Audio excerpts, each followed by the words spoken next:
Every time about this year, you can count on the Arden singers to lighten up the Arden Guild Hall with one of their hilarious productions of Gilbert and Sullivan's comic operas. Now, this is an annual tradition going back 35 years, but the Arden singers date back even further, back to the 1920s. But their menu has never varied. It's always been Gilbert and Sullivan. Now, this spring, the Arden singers, for instance, are doing the Delaware debut of Gilbert and Sullivan's Utopia Limited.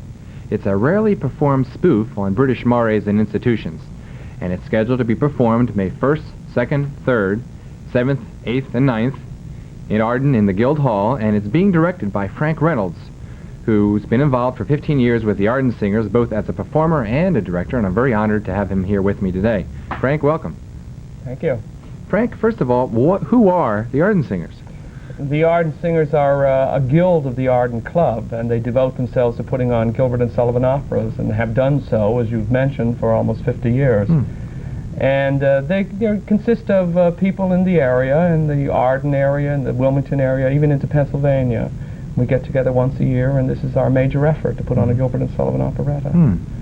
Now, in order to present this type of production, there's probably has to be a lot of volunteer effort, I would think, on the part of musicians, costume people, actors. Where do you get all this talent? Oh, from the area. I'd say that for this one, we have about 75 to 100 people involved. There are 43 people on stage, and then we've got committees off stage, and we've got an orchestra as well. We have a 25-piece orchestra who accompanies us. All of it is volunteer effort. And as I said, we draw on the Wilmington area mainly. People come from all walks of life.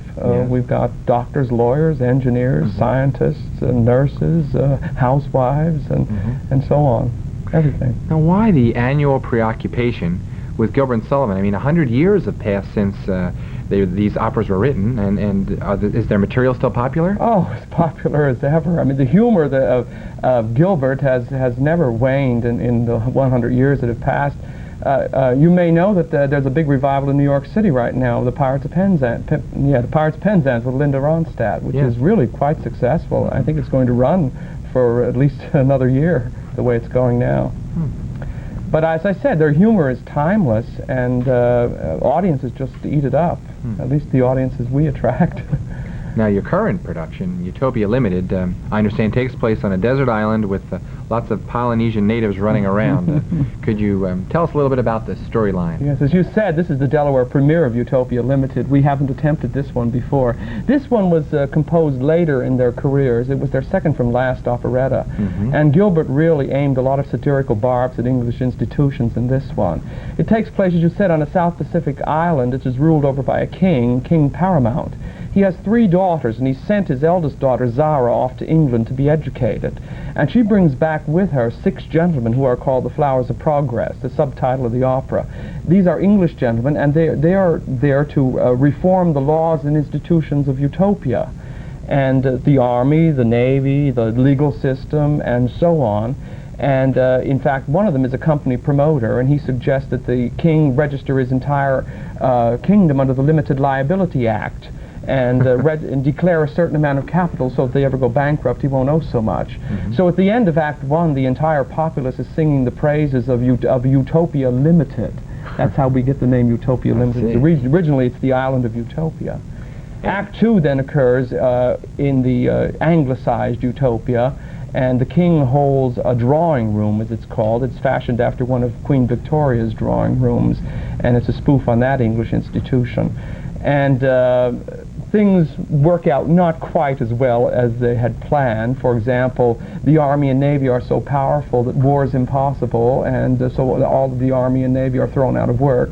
And their laws are now so perfect that there are no longer any legal battlements, and so the lawyers are starving. Oh, no. And things like that are occurring. Well, it does work out. It all winds itself up at the end, and everyone's quite happy. Briefly, what is the scene we're about to see? The scene we're about to see involves the 2 wise men. Now, it turns out the King Paramount is really ruled over by 2 wise men who really are the power behind the throne. They have just caught a glimpse of the king's eldest daughter, Zara, who's returned from England. And one of them had already declared his love for her, but now the other one has. And so both of them are arguing about which one of them shall win the hand of Zara. Zara, in the meantime, has fallen in love with Fitzbattleaxe, the part that I shall play. Captain Fitzbattleaxe is also one of the Flowers of Progress. Great. Well, let's see this. So there, Scarpio, is she not beautiful? Can you not wonder why I love her so passionately? No, she's extraordinary, miraculously beautiful. Good heavens, what a singularly beautiful girl. Yes, I knew you would say so. What exquisite charm of manner, what surprising delicacy of gesture. Oh, she's a goddess, a very goddess. Yes, she's a very attractive girl. Attractive? You must be blind. She's entrancing, enthralling, intoxicating. Oh, bless my heart, what's the matter with me? No, Scarpio, remember, you promised to help me gain her father's hand, you know. Oh, promise. But a convulsion has come, my good boy. It is she, my ideal. Oh, Fandis, help me. I'm going mad with the love of her. Scarpio, compose yourself, I beg. She's a perfectly opaque girl. Remember, either of us is helpless without the other one. You can't succeed without me, you know. And you dare threaten me? Yes. Ungrateful. When you came to me, palsied with love for this girl, imploring my assistance, did I not unhesitatingly promise it? And this is the return you make! Out of my sight, ingrate! Oh, dear, what is the matter with me? Oh, dear, I'm afraid we are interrupting a tete-a-tete. No, you come very appropriately. To be brief, this man and I love you, madly, passionately. Oh, sir! And we do not know how to settle which of us is to marry you. Zara, this is very awkward. I am paralyzed by the single radiance of your extraordinary loveliness. I know I'm incoherent. I never was like this before. It shall not happen again. I shall be fluent presently. Oh, dear. Captain Fitzbattleaxe, whatever shall we do? Leave it to me, I'll manage it. It's a common situation. Why not settle it in the English fashion? The English fashion? Wasn't that? Oh, it's very simple. In England, when two gentlemen are in love with the same lady, and until it is settled which gentleman is to blow out the brains of the other, it is provided by the Rival Admirers Clauses Consolidation Act that the lady shall be entrusted to an officer of household cavalry as stakeholder, who is bound to hand the lady over to the survivor on the tontine principle in a good condition of substantial and decorative repair. Reasonable wear and tear and damages by fire accepted? Exactly. Well, that seems very reasonable. Shall we entrust her to this officer of household cavalry? I say it would give us time, you know. I am not at present in a condition to think it out coolly. But if he is an officer of household cavalry, and if the princess consents... Oh, alas, dear sirs, I have no choice under the Rival Admirers Clauses Consolidation Act. Good, then that's settled. It's understood, I think, around and by the English custom bound, I hold the lady safe and sound in trust for either rival, until you clearly testify by sword or pistol by and by which gentleman prefers to die, and which prefers survival. It's clearly understood around and by your English custom bound, he holds the lady safe and sound in trust for either rival, unless we clearly testify by sword or pistol by and by which gentlemen prefers to die, and which prefers survival. If I should die and he should live, to you without reserve I give our card so young and sensitive and all her predilection. If he should live and I should die, I see no kind of reason why you should not try to choose her if to gain her young affection. As I tonight,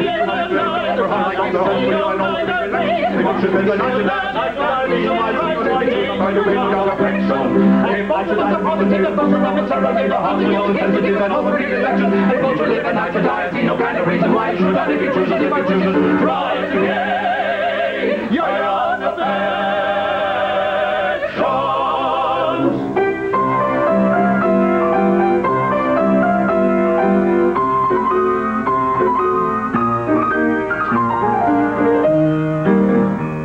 Oh, admirable art, oh, neatly planned intention, oh, happy intervention. invention. Oh, well-constructed plot, oh, well-constructed plot. When sages try to part, to loving hearts infusion, their wisdom's a delusion, and learning serves them not, and learning serves them not, until quite plain is their intent. These sages twain I represent. Now please infer that nothing lulls your henceforth, as it were, engaged to marry both. Now take it that I represent the two. On that hypothesis, what would you do?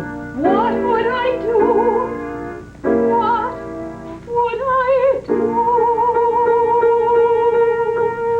In such a case, upon your breast, my blushing face, I think I'd rest, and perhaps I might demurely say, I find this breastplate bright, is sorely in the way. Our mortal race is never blessed. There's no such case as perfect rest. Some petty blight asserts its sway. Some crumpled rose leaf knight is always in the way. In such a case, upon your breast, my There's no such blushing case face, as perfect rest. Perfect rest. Perfect rest is perfect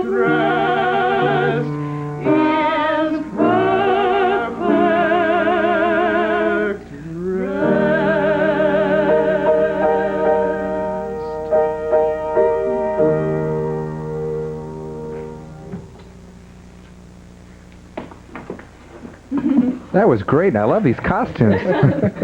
Where do they come from, these costumes? The Jesters. Come. Jesters in Claymont. Oh, really? They're a local costumer. They do very, very nice work, as you can see. These are brand new, just made for our production.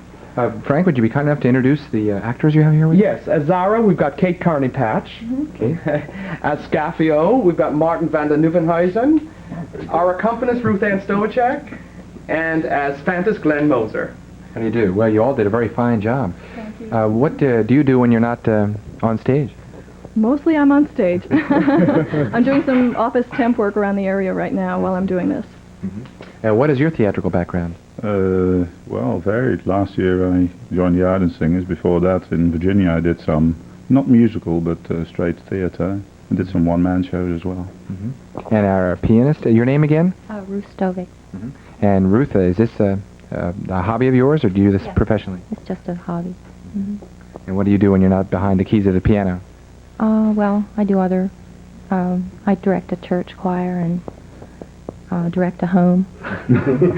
Well, maybe we can use an extra assistant here in directing too. May I ask you, sir, what do you do, and what your name again is? It's Glenn Moser, and I'm a research chemist with Hercules Incorporated in Wilmington, Delaware. You don't go to work dressed like that, do you? I hope not. I hope my boss doesn't see it if they do. Now, where can tickets be purchased again?